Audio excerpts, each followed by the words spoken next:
voltamos com o Horizonte Debate. Hoje conversando sobre obsolescência programada e lixo eletrônico. Bom, Ricardo, você tem um trabalho na Emily, reciclagem, que é muito interessante, segundo aquilo que conversávamos. E uma das frentes de trabalho é justamente o projeto Coleta em Casa. Podia falar um pouco? Sim. Hoje, o projeto de coleta desse resíduo em residências, né, surgiu até de uma outra demanda. O propósito inicial da Emília era trabalhar diretamente com a indústria. Só que, ao chegar nas indústrias, eu me perguntava, viu lá de casa, o que eu faço? Vamos trazer. Aí passamos o quê? Hoje, talvez 70% do material que a gente recebe é de coleta residencial. Temos um serviço de coleta, o pessoal liga, nós agendamos, coletamos, fazemos rotas de coleta, né? E coletamos esse material. E todo mundo tem em casa. Computador, televisão, tudo. Todo mundo tem de tudo guardado em casa sem saber o que fazer.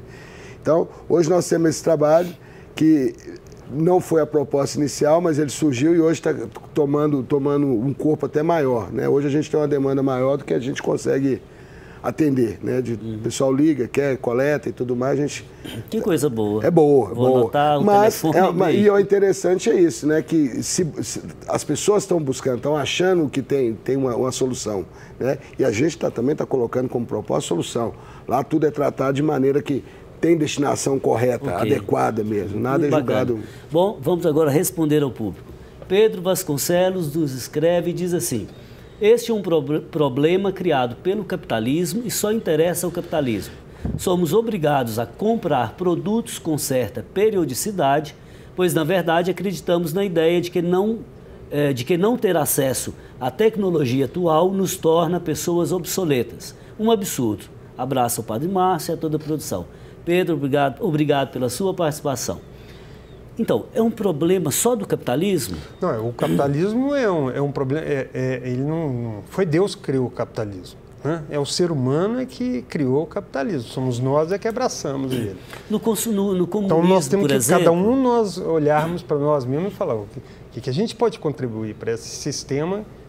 Você dizia que a gente não pode se deixar escravizar, né? Não, eu acho que a tecnologia ela veio para libertar a gente do trabalho degradante, do trabalho extenuante, do trabalho perigoso, né? Hoje a gente continua trabalhando a mesma, ou às vezes até mais quantidade de horas do que se trabalhava um século atrás com todas essas tecnologias que a gente tem aí, que poderia permitir a gente trabalhar em casa e trabalhar menos. Pois é, às vezes sábado e domingo eu recebo e-mails, mensagens da universidade, trabalho de orientantes, para sábado e domingo não, pelo amor de Deus.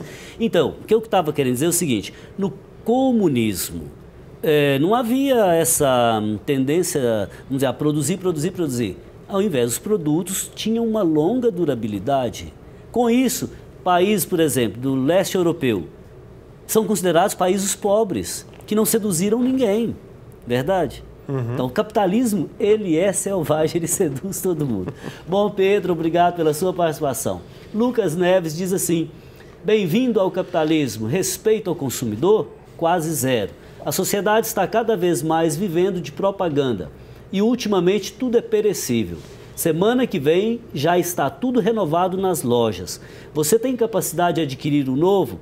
Tome cuidado e pense bem, pois pode ser aquisição por tempo determinado. É de extrema importância que seja repensado o sistema industrial e comercial, que empresas descredenciadas sofressem penas mais duras, que a reciclagem seja algo mais pensado, disseminado e desenvolvido, e que as pessoas tomem consciência de como descartar e reutilizar aquilo que utilizam. Ricardo, como fazer com que a sociedade reutilize e recicle mais? Eu acho que passa pela a divulgação mesmo dessas técnicas. A própria indústria hoje, ela deveria ter hoje a reciclagem, deveria vir já no folhetim que vem lá onde tem as assistências técnicas, onde ela descartar, como descartar, de que é feito o produto. Hoje também existe um processo de rotulagem, né? Que dentro do próprio produto já vem determinando o que ele... Alguma política pública? Sim, hoje já existe a política, né? A Política Nacional de Resíduos Sólidos, ela prega o quê? A responsabilidade compartilhada. O consumidor tem o quê? A obrigação de levar onde ele comprou o vendedor mandar para o distribuidor ou para a fábrica e a fábrica cuidar. A lei prega isso. O prazo é agora 2014, seria para isso já estar funcionando de maneira... Vejamos, né? Agora, o que é mais viável? Reutilizar, reciclar ou consumir mesmo? O reutilizar seria o mais interessante, porque você não tem que agregar nada no produto. Você estaria utilizando ele novamente num outro processo, então ele não demanda nenhum processo, ele não demanda, como é que fala? Nenhum gasto energético a mais, nem nada. Não tem que pagar nenhum imposto nenhum também, imposto, nem nada. Okay, no caso da reciclagem, não, você teria que o quê? Ter todo um processo para reciclá-lo, né? Ok, Lucas Neves, obrigado pela sua participação, fraterno abraço.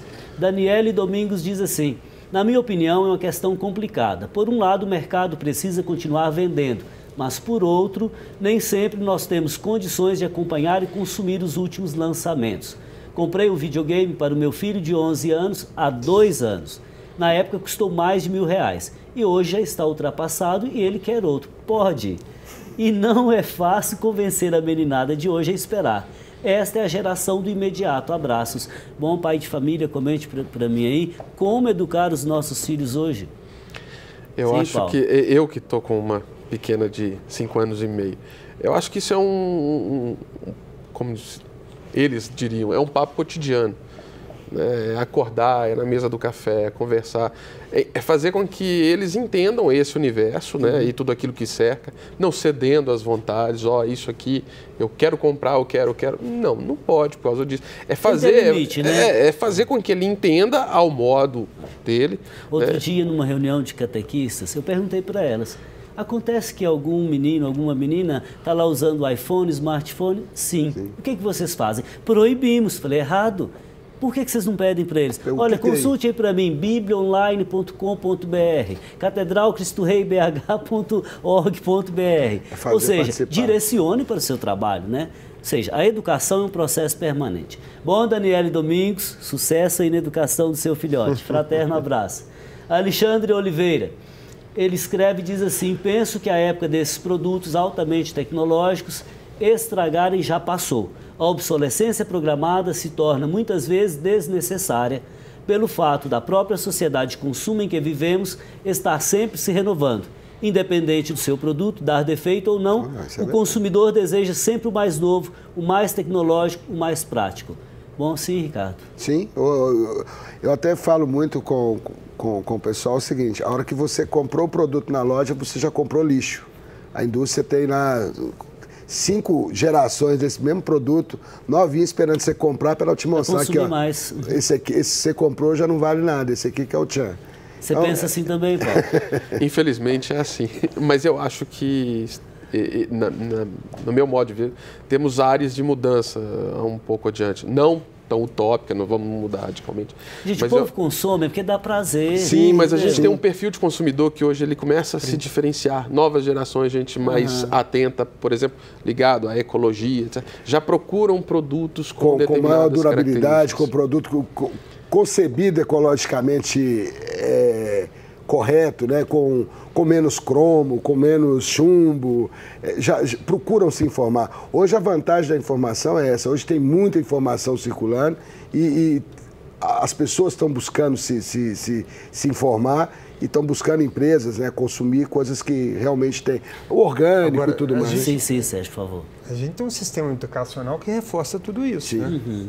Né? Tem que ser mudado, né? Eu educo a pessoa para o mercado de trabalho. E não para ser um cidadão antes de mais nada. É o que a gente falou, tem que educar para pensar. Eu trabalho na universidade crítico, né? Que tem uma preocupação com a formação humanista. Não, crítico, tudo bem.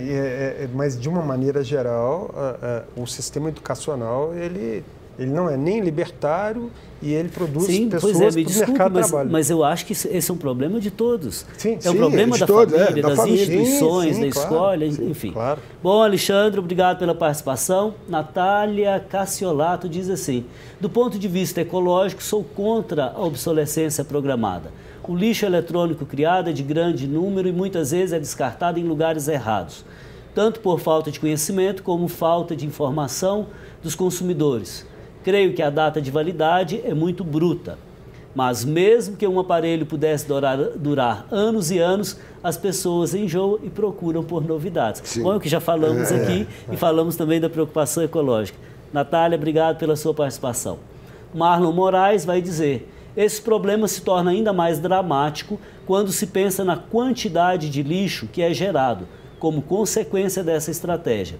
Além do que, a maior parte é descartada de forma incorreta.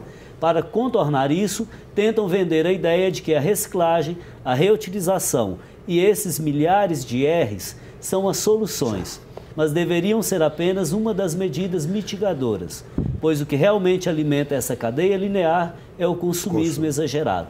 Podemos dizer que ele é o mal de todos os males. Por isso rezo, livrai-nos do mal, amém. Bom, acho que tem uma preocupação ética interessante, né? E tem uma obsolescência que é mais cruel ainda, né? A gente já conversou aqui, que é do ser humano, né? O sujeito que se torna obsoleto porque a tecnologia mudou, porque ele passou de uma certa idade ou por qualquer outra razão. Isso é cruel. Paulo, você acha que a geração atual, quer dizer, na análise de muitos, é uma era do vazio, uma era líquida, etc. Ou enfim, você acha que a geração atual precisa desenvolver a vida espiritual? O que eu chamo de vida espiritual? Uma vida que transcende o imediato, uma vida que transcende o aqui e o agora, uma vida que pensa a longo prazo. Se a gente começar a entender que a gente deve ser menos materialista e ter mais consciência só da gente buscar aquilo que é o ético, né, que é ou tentar entender aquilo que é correto, naturalmente nos voltamos para si e para essa vida espiritual. Eu acho que juntar um pouco de cada e abandonar esse conceito de vivenciar a tecnologia como se fosse uma entidade, né, e não algo que está presente na nossa vida. Não vivemos sem ela. Exatamente. Mas para facilitar a nossa vida, a gente vai ter mais tempo para pensar na nossa qualidade de vida. Charles Chaplin dizia assim: não sois máquinas, homens é que sois. Bom, aproveito para mandar um abraço para Marlon Moraes, Isa Carlina, bom, enfim, todos aqueles que participaram conosco hoje. Caros convidados, obrigado pela presença, voltem sempre. Muito obrigado. Nós que agradecemos. Bom, o Horizonte Debate de hoje chegou ao fim, mas você pode acompanhar informações sobre o programa pelo site da TV Horizonte. Nosso endereço é tvhorizonte.com.br, Horizonte Debate. Também estamos nas redes sociais, Facebook e Twitter. Obrigado pela sua companhia e na próxima semana eu te espero em mais um Horizonte Debate, aqui na TV Horizonte, uma emissora da Catedral, Rede de Comunicação Católica. Conto com você. Fraterno abraço.